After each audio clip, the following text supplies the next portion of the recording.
Hey, muy buenas a todos compañeros inversionistas. El día de hoy vamos a platicar acerca de Japón, que ha sido el primer país en caer oficialmente en una recesión, ¿no?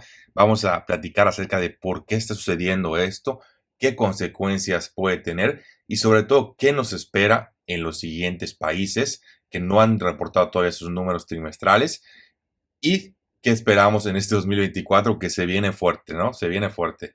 Pero bueno, vamos a comenzar. ¿Qué fue lo que pasó? No, básicamente Japón reporta resultados del último trimestre de GDP de la economía y cae, ¿no? Se reduce otra vez la economía y esto genera que caiga a un tercer puesto, ¿no? Si lo recuerdan ustedes, por ahí de 1980, Japón era la segunda economía más grande del mundo, ¿no? Básicamente ocupaba el lugar que hoy ocupa China. Conforme fueron pasando los años, la economía japonesa se fue reduciendo, mientras que la China empezó a subir de manera importante y esto generó que se quede en tercer lugar. Sin embargo, al día de hoy reportan resultados, la economía se reduce aún más y pierden ese tercer lugar pasando al cuarto lugar. ¿Quién sube al tercero? Alemania. ¿Ok? Entonces, básicamente eso es lo que está sucediendo. Sin embargo, lo preocupante de todo es por qué está sucediendo esto, ¿no? Y el principal problema que creo que ya había hecho un video anterior de Japón y se explicaba una de las principales problemáticas es la pirámide poblacional, ¿no? Si vemos acá desde el año básicamente 2005, la población alcanza su pico y se empieza a reducir de manera importante año con año, ¿no? Vemos como la pirámide poblacional está relativamente invertida. Para los que recuerdan, una pirámide poblacional sana se ve literalmente como una pirámide donde tenemos a muchos jóvenes, muchos niños, muchos un poco jóvenes y pocos viejitos. Sin embargo, una pirámide poblacional invertida es completamente al revés, ¿no? Es decir, tenemos pocos bebés y adultos más o menos y muchos viejitos, ¿no? Digo, la pirámide poblacional de Japón todavía no está 100% invertida, pero vemos cómo se está empezando a tener un efecto invertido, ¿no? Donde los niños son cada vez menos. En este caso, los adultos son más, pero estos van a ir subiendo, subiendo, subiendo y va a llegar un punto en el que van a ser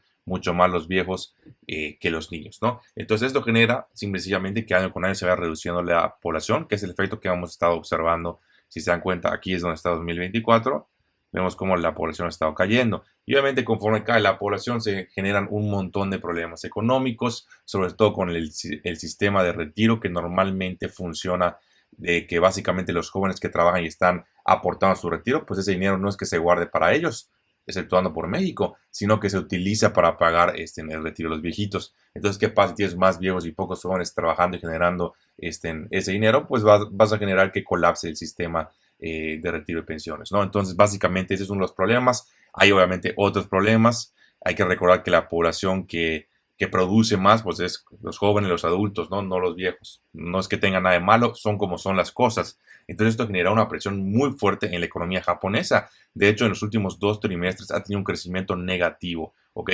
Confirmando así ser el primer país importante en entrar a una recesión, ¿no? Ya habíamos platicado esto en finales del 2023, que vemos como muchos países tenían desaceleraciones económicas fuertes. Lo platicamos también con México, como vimos que su último trimestre del año lo cerró con un crecimiento minúsculo, ¿no? Entonces, estamos viendo una presión muy, muy fuerte en la economía, la actividad económica a nivel global, ¿no?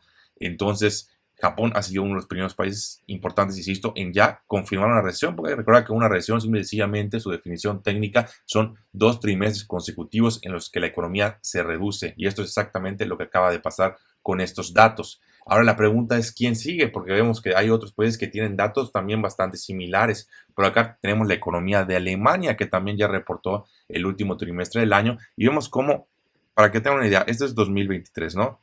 Su economía creció un 0.1% en el primer trimestre, luego no creció en el segundo, luego no creció en el tercero y luego en el cuarto decreció un 0.3%, ¿ok? Entonces esto es un resultado bastante, bastante preocupante.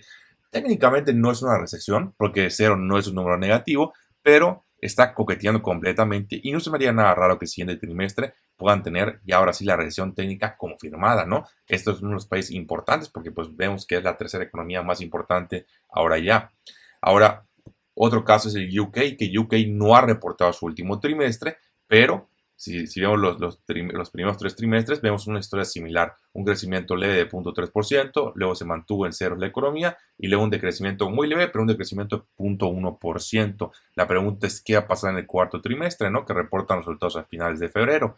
Vamos a ver la recesión técnica confirmada o va a haber un rebote, o se va a mantener en cero. Lo más probable es que sea en la primera de las opciones. También tenemos otro caso importante que es Canadá, ¿no? Canadá igual Canadá tuvo un poco más fuerte, tampoco ha reportado, tuvo un crecimiento del 0.6%, luego del 0.3% y finalmente en el tercer trimestre un decrecimiento del 0.3%. Si Canadá igual llega a reportar un número negativo en el cuarto trimestre, pues estaríamos confirmando otra recesión técnica, ¿no? Entonces, esto es bastante interesante porque en bastantes países, insisto, no solo es Japón, no es aislado, hay que recordar que el sistema financiero de hoy en día es completamente global, ¿no? Entonces, si un país tiene una recesión, es muy probable que se contagie a los demás países. Y es algo que estamos observando y que muy probablemente sigamos viendo en esta tendencia en 2024, ¿no? A menos de que haya un cambio significativo en cómo están las cosas, lo más probable es que los países sigan debilitando económicamente y esto pudiese generar una crisis a nivel global, una recesión económica. No tiene que ser una recesión económica fuerte, pero sí puede ser simplemente una desaceleración o un año bastante mediocre para el crecimiento económico. Ahora, obviamente, siempre hay la historia positiva, ¿no? Puede ser que el AI que tanto se ha hablado, pues genere un boom de productividad, etcétera, ¿no? Entonces pueden pasar bastantes cosas para que la actividad económica se recupere. No hay que ser fatalistas tampoco, pero hay que ver más bien hay que decir lo que estamos observando, ¿no? Que es una desaceleración económica importante en todo el mundo. Insisto, hasta México, que se había recuperado bastante bien gracias al tema del nearshoring, tuvo un trimestre bastante malo. Estados Unidos, pues sí tuvo un trimestre más decente, pero fuera de ese, los demás países están en problemas. Hay que recordar también que China, ya lo platicamos en varias ocasiones, tiene una super crisis económica en su país, tiene bastantes problemas. Obviamente han estado ya, hay que recordar que los datos pues, de gobierno están medio maquillados, pero aún así su crecimiento ha sido anémico comparado con años anteriores, ¿no?